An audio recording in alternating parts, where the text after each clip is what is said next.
Okay, let's talk about exceptions. Exceptions are used to close your schedule for holidays or other annual closings. If you have a reoccurring schedule set for every Monday, you'll want to make sure and create an exception for each Monday holiday, like Memorial Day and Labor Day. So there's two types of holidays, if you didn't know already. Those that occur on the same calendar date each year, like Christmas and 4th of July, and those holidays that occur the same day of the week each year, like Labor Day and Memorial Day. Since there's two types of holidays, there's two different types of exceptions that you can create in your Web Assessor schedule. The first thing, I'm at my Test Center Details page. I'm going to go ahead and click Schedule. So if I scroll down here, it looks like I do have a recurring schedule for every Monday.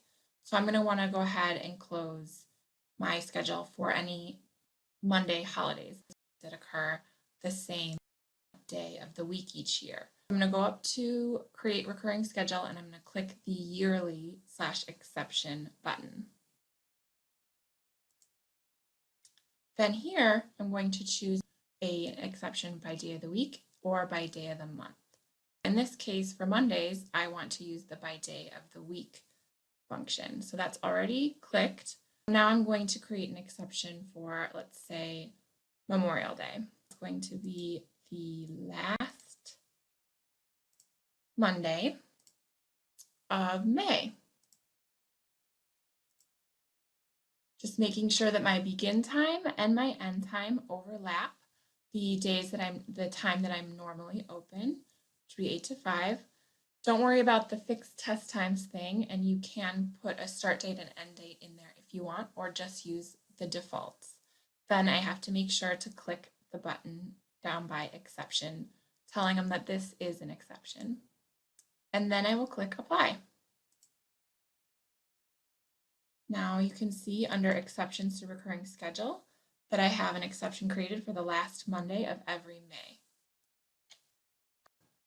For holidays that occur on the same calendar date each year, I'll need to create an exception by day of the month. So I'm going to go back up to my form up here, and now I'm going to choose by day of the month.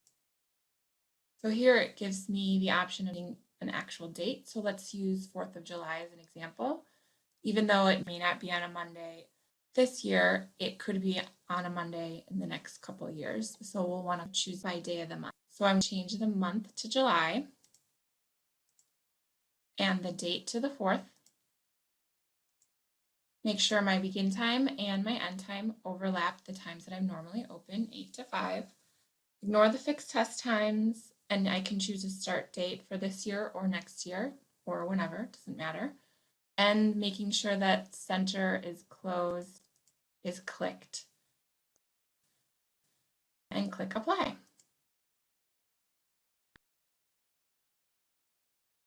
If I scroll down here, see that I've now created another exception for every 4th of July.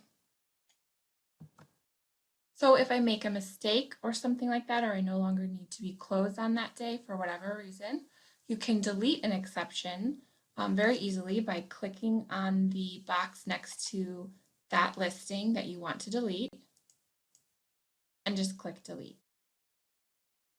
And then on the confirmation box that pops up, click OK.